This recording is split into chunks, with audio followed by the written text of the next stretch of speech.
It goes fast, does it not? And as usual, usually way out of proportion. Yes, bad news travels fast, but it's usually way out of proportion. And so we have one person saying, oh, no, not all of the king's sons were killed. That's the news that came. Oh, no, only one, Amnon. Who knew it? Jonadab. Remember, I said remember him. Jonadab. How did he know? Well, he knew that it was his plan that was being put into effect. He knew that it was.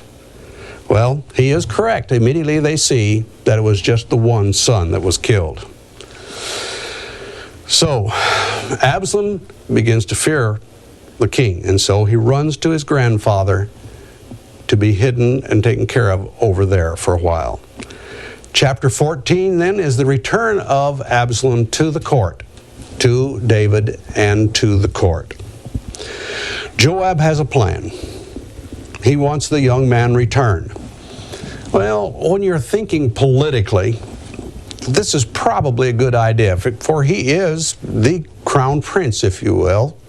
He's the one that should be, it would seem, to be taking the crown, to be taking the throne when David is gone.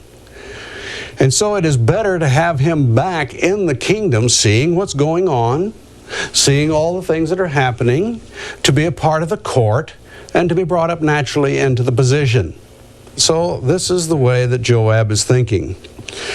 And so David is not at all favorable toward our young man at that time, Absalom. And so Joab is going to come up with a plan. He's going to go to a town called Tekoa and find a wise woman to come and bring a fictitious case to the king to decide. Incidentally, did you notice that this is the home of Amos, the prophet? Tekoa is. Well, she presents her parable to the king. She does get audience, and of course, you know that Joab's going to make sure that that happens. And so she comes in and she makes her parable to him. And she says in verse 7, in the parable, others want to extinguish my ember. Literally, that means to cut off or eliminate the family. For you see, if this second son now dies, the one who killed the brother, if this one dies, that eliminates the family. The family line ends right there. So she calls that extinguishing her ember. Now, David agrees with the request. He should not die. Then she states that if revenge, blood must come, it should fall on her now personally. It should fall on her personally. But David says nobody is to touch her either. So he's going on and making more declarations in this case. And it is a law case as it is being presented to him, and he is making legal decisions. So nobody is to touch her, and the son is safe. Well, she brings that parable awful close now so that David is beginning to realize what is going on. And she says, even Jehovah lets the evil one live in this life unbanished. In other words, he has a chance to return to Jehovah. Even Jehovah does not take that immediate punishment. Well, he has in some cases, but she is making her case here. And so in verses 15 through 17, she praises David for his wisdom. And she says, you have discerned good and evil. In other words, you were able to sort out the facts in this court case. In this court case, and you were able to see the truth as it is. You are a wise man, David, King David. You are wise and you were able to see it. Well, in verses 18 to 20, David sees a lot more, does he not? He sees that Joab is behind all of this. And in verse 20, reading the verse, it says, to bring about this change of affairs, your servant Joab has done this thing. This is her speaking now. But my Lord is wise according to the wisdom of the angel of God, to know all things that are in the earth. And the word earth is really land. To know all things that are in the land. In other words, David is wise and he knows everything that is happening in the land of Israel. He knows all the things that are going on about. He's a very wise man, discerning man, knowing what is happening around about him all the time, and therefore able to make very wise decisions. This is a little bit of flattery, but it is also stating facts. He is a wise man. And of course, where did this wisdom come from? It has to come from Jehovah. Well, in verses 21 through 33, Joab secures Absalom's acceptance with David. David stays with his judgment, and he orders Absalom's return. He saw the case as it really truly was presented. It says, all right, bring the young man back, but don't bring him into my presence. Total forgiveness is not there yet. Total forgiveness. Well, now what is this going to do for Absalom? He's been gone, he's been at his grandfather's, and he comes back and his father will not accept him face to face. This gives this young man time to plot against his father. Is he a plotting kind of person? We've already seen that because he did this to kill Amnon. We saw that. And so this gives him lots of time to think, why, what are we going to do, what is happening, and to devise more evil plans? Yeah, I'm afraid it does. And then it says each year that he cut his hair. He was a handsome man, it says, from the bottom of his feet to the top of his head.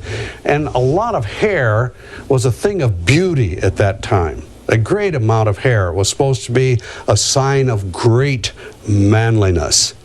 And when he had this haircut, it said that it took off as much hair that it would be, well, about 3 pounds.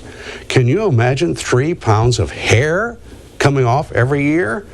This man was a beautiful, manly man in everybody's appearance. This kind of reflects back thinking about what happened with Saul, doesn't it? With King Saul, he was a very handsome person, and people were judging by outside appearances. And we see this happening again here. Absalom is still loyal to his sister. Give him credit for something there. Well, Absalom's scheme to get an audience with David. He tries to get Joab to get him to have an audience. Joab does not do it. So what does he do? He sets one of Joab's fields of barley afire. That gets the man's attention. And he comes and says, why have you done this to me? And he says, because I wanted an audience. And you would not come to me so that I could get you to give me an audience with my father. And so Joab relents, and he gets the audience, and what happens? There is the reconciliation. David does kiss him and show him, that is Absalom, that he is fully restored at this time. Well, 15 through 18 in the chapters show us the ill results, again, of upbringing, of plotting, of evil friends. All of this we see coming about again. Absalom is seeking favor with the people in chapter 15, the first 6 verses. Just look at it, the very first verse. After this, it happened that Absalom provided himself with chariots and horses and 50 men to run before him.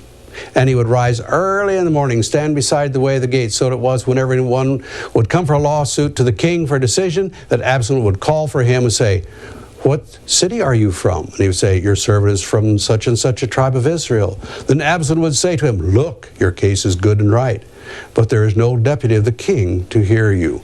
What's he saying? He's saying, there seems to be no justice with the king. But not only that, in verse 1, what's he doing? He's taking all of these people and a very princely thing. He's building himself up in the eyes of the people. And then he's getting them and saying, oh, but if you only had a real king, is the idea. If you only had somebody that would give you justice. Now, there's something to stop and think about at this point. Absalom is going to have some success. Why? Well, he could only have success if there were people in the kingdom who were dissatisfied with David. This is the only way he could have had success. And so he is playing on this, and he is getting a following. Well, naturally, there are going to be some people that do not like what the king does. It's just, whatever government or whatever you have set up, there are people that are opposed to it, and you can get followers. The thing is to keep getting followers and keep that number growing and growing and growing. And Absalom seems to be a very good politician this way, and is able to manipulate things so that it comes about that he can get a greater and greater following. Well, again, in verse 4 he says, I would give justice to everybody. That, of course, again, insinuates that there's no justice in David's courts. If anyone would acknowledge him as a judge, he would embrace him and won his affection. As it says in verse 6, he stole the heart of the people. He literally. Now, but this is a planned thing. But you notice it's open. It's not done secretly. This thing is done in the open. He's not hiding his actions. And again, politically, this is good. This is good politically on his part. Is it godly? No. I didn't say that. I said it was politically good. The rebellion, verses 7 through 12. There is a problem in verse 7. It says, and it came to pass after 40 years that Absalom said to the king, please let me go to Hebron and pay the vow which I vowed to the Lord. 40 years, it just doesn't quite fit. It's a textual problem. And I believe it should be 4 for the Septuagint, the Syriac version, and even the historian Josephus all say 4 years. And so it seems that we have a textual problem in copyist making an error there. But anyway, to go on, Absalom needs more and more supporters. Get them and then keep them and excite them into action. I think of, back in my life, of political leaders doing this in Europe, which brought about the Second World War, we call it, of a certain leader, Hitler, for instance, who would get a small gathering, then it would get bigger, and he would keep exciting, and he was a great orator, and he could move people. It seems that we have that kind of a person here in Absalom as well. And he says, now then, when you hear the sound of the trumpet, you will know that I am stepping forward. Well, sounding of the trumpet was a signal, and it was a signal that someone was opposed to the king, and many times that person was willing to become king instead of the man that was there now. So he's saying, listen for the sound of the trumpet, and you'll know that we can take action, that we can move forward. And then he goes to Hebron, and he takes along a rather large company with him. And it says in verse 11 that they go along innocently. In other words, they are absolutely ignorant of Absalom's plan. They are being used by him. They do not know it, for they are going innocently. The plan succeeds, and his support increases. It increases. Well, he's going to come back now, and he's going to come back with his force. Absalom is. David hears about it, and he flees Jerusalem. I've wondered about that when I very first time I read it. Why would David flee? He had hundreds of men, good warriors on his side. Why, couldn't he go out to battle and defeat the young man?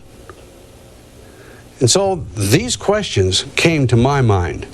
But what is it when you read verses 13 and 14? He does not want a battle at Jerusalem. He does not want that city to fight. He does not want to bring that calamity upon its citizens. And when you think about that, David's a little wiser again, isn't he? David is wiser again. He does not want to have many, many people hurt, killed, and have tragedy in their lives because of this. Again, David is a good man. So he leaves and he takes the Kerethites and the Pelethites with him.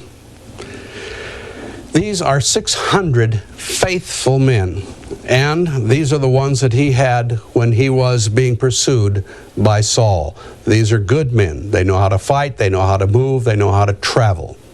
These are good men. 19 through 23, enter Ittai. It's 10 o'clock. Now, You are listening to WJHF. Speech on. Hearing devices. Button. Apple TV. Open controls. Hearing device. Apple TV. Open controls. Camera. Flashlight. Calculator. Timer. Selected. Screen recording.